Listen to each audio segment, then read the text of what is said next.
Thunderpike is an A-rank party that streams their dungeon runs to the entire world. They consist of a knight, a warrior, a witch, a priestess, and a mage. By combining their unique abilities, they can take down powerful monsters with ease.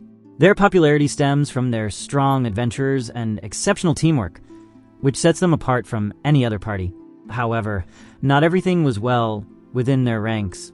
Once outside the dungeon, Yuk, a B-rank support mage, announced to his party members that he intended to quit Thunderpike. The party leader, Simon, asked him for his reasons. Yuk brought up the topic of the wage gap between him and the other members of the party.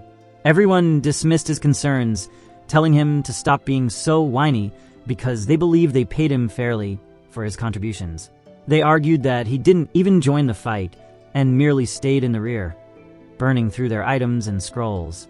Yuk lashed out, asking if they didn't value his work at all, as he was constantly supporting all of them. They scoffed at him, claiming he was useless and should be grateful to be allowed to stay in their party as a B-rank mage. They insisted they would be fine without his support, which was the final nail in the coffin. Yuk finished his drink and declared that he would quit the party forever. The next day, Yuk went to the Adventurer Guild to register himself as unemployed. Just as he finished filling out the form and handed it to the receptionist, a red-haired girl suddenly lunged at him and hugged him tightly. She called him teacher, and when Yuk saw her, he recognized her as Marina, a sword mage whom he had guided before she took her adventure test. Marina thanked Yuk for his earlier help, and he asked how things were going for her. She told him that everything was going well, and then learned that he was currently on the job market. Excited by this news, she immediately asked Yuk to join their party. Yuk went to meet her party members, who were also his students. Along with Marina, the elf ranger Silk and the priestess Rain were both glad to hear that Yuk was interested in joining their party. However, they asked him if he was okay with joining a D-rank party that was just starting its career. Yuk assured them that he was fine with that, because hustling like A-rank parties was not for him anymore. He explained that for difficult quests and dungeons, he used to invest a lot of money in consumable items, which left him with little profit. But with D-rank quests, he would be able to save a ton. With that, Yuk officially joined their party and learned that the girls were planning to complete a quest to mine some magic iron ore that day. They headed to the dungeon to mine the magic ore, and Yuk felt nostalgic, remembering how his journey began. He told the girls that they could easily find the magic ore on the 6th floor of the dungeon.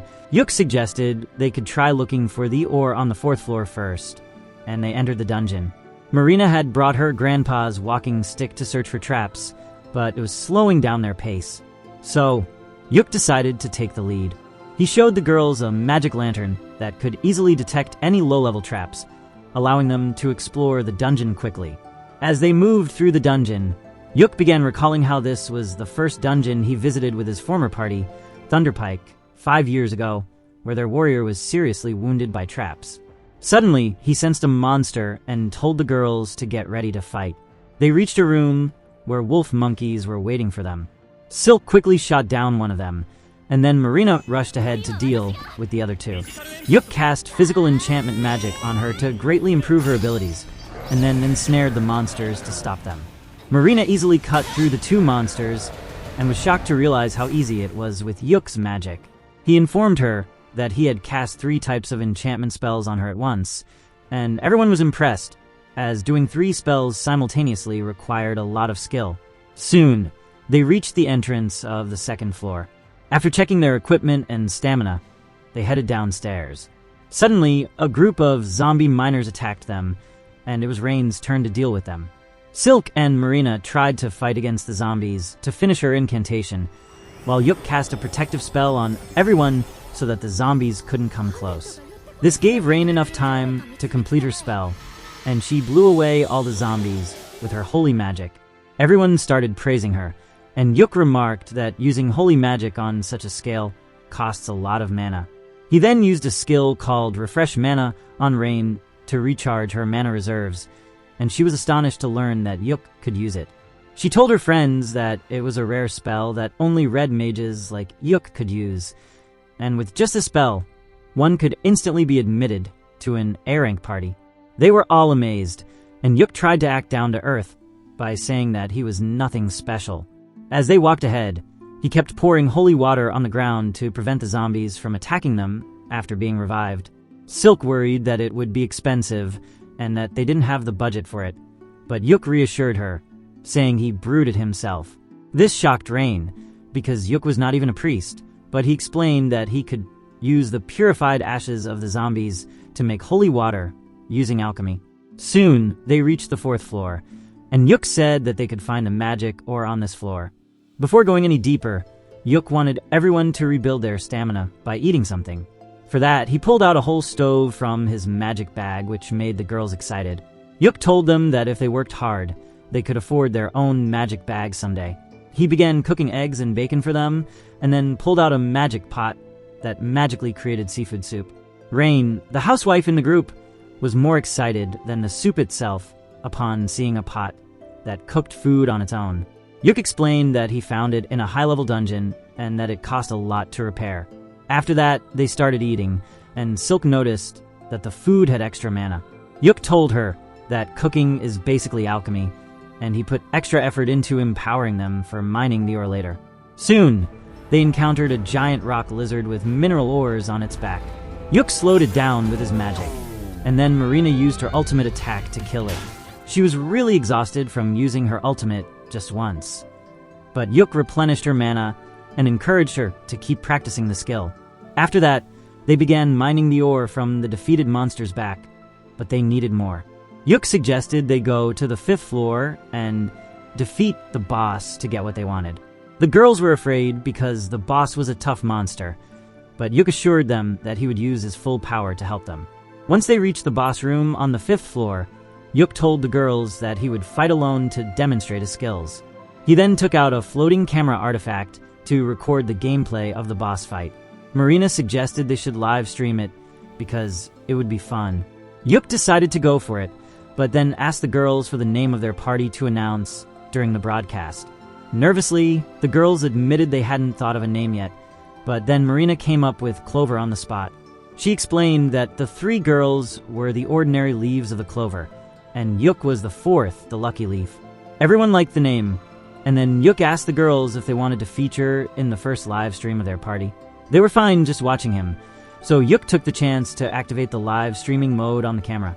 After that, he opened the door to the boss room and stepped inside to face a giant, ugly steel crab. The crab attacked him instantly, but Yuk slipped from its claws and used 5 disabling spells to blind, poison, and paralyze it.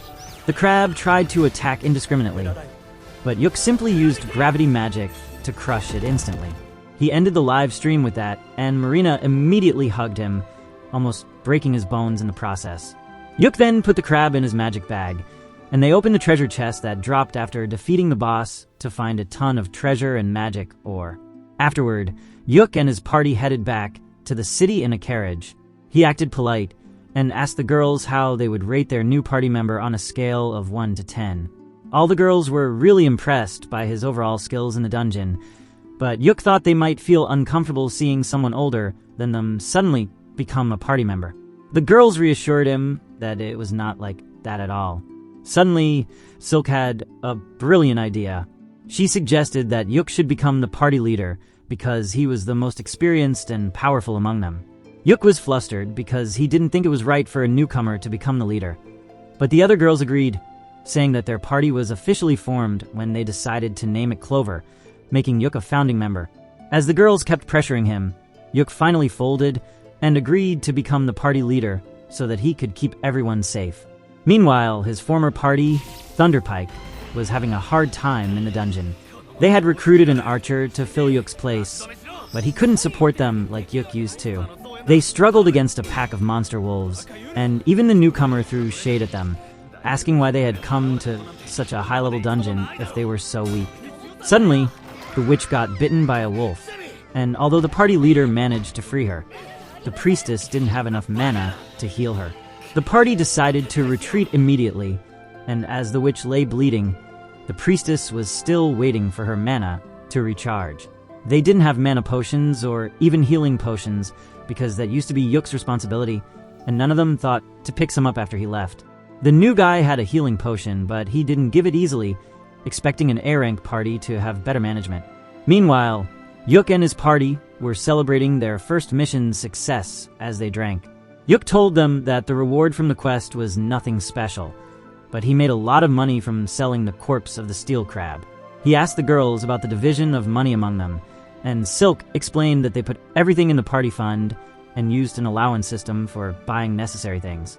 She added that they were saving money to buy their own house one day, and Yuk liked the idea. At the same time, his former party was in the same inn, griping and complaining about their failure that day. They blamed it all on the new guy, saying he should have been better prepared to help them. The archer got angry at being treated like an errand boy and said he never thought that the famous A-rank party would be a bunch of weaklings who couldn't even manage themselves. He declared that he was quitting their party. Yuk turned around just in time to see the commotion. Not wanting to give any attention to his former party, he told the girls that after every successful quest, they would take 2 days to rest and recover. He mentioned that he would stock up on useful items in the meantime, and they could head out on another mission on the 3rd day. Suddenly, the inn began to display the live stream video of Yuk defeating the steel crab, which had gone viral within half a day. Everyone was interested in Yuk and his party because he had defeated a boss monster using only debuff spells. However, this infuriated his former party members, who thought Yuk was playing in the lowest league to improve his stats. It turned out they were not the only ones jealous of Yuk. A fat and ugly noble was also cursing him from afar. 3 days later, Yuk arrived at the guild to pick a quest that was easy enough for the girls, but still offered a good reward. The receptionist suggested a C-rank quest to gather magic stones from a waterfall. She explained that it should be a D-rank quest, but some strange monsters had been roaming the area recently, making it more difficult. While Yuk was contemplating the quest, the girls came running in and agreed to take it without even asking for his opinion. Only after the receptionist left to register the quest did Yuk get a chance to explain that they might have to face a monster during the quest. The girls still decided to take the quest to earn more points and money. Yuk told them to get ready and meet him in 30 minutes. The receptionist returned with the receipt for the quest and told Yuk to live stream his quest fights because he had become a celebrity after his last live stream. He left the guild with that in mind and immediately sensed someone following him. He led the stalker into a shady alley, and it turned out to be the jealous noble. Yuk asked if the noble had any business with him, and the noble pulled out his sword, telling him to leave Clover immediately. Yuk discreetly used a snare spell on him, and then asked the noble if he was out of his mind for telling the leader of the party to quit. The noble claimed he found the girls first, and intended to join their party to become their sugar daddy. Yuk thought the noble was just a junkie who had consumed too many magic mushrooms that day. He refused to leave the party and walked away. As the noble tried to attack him, he tripped on the snare spell and knocked himself out. Once Yuk joined the girls to go on the quest, they informed him that the fat noble had approached them a few days earlier, offering to join their party as if he were helping them out. However, his skills were Metacore, and they decided to ignore him since he wasn't taking no for an answer. Yuk also thought the guy must be foolish if he could draw his sword so casually in the streets, and he decided to report him to the guild once they returned.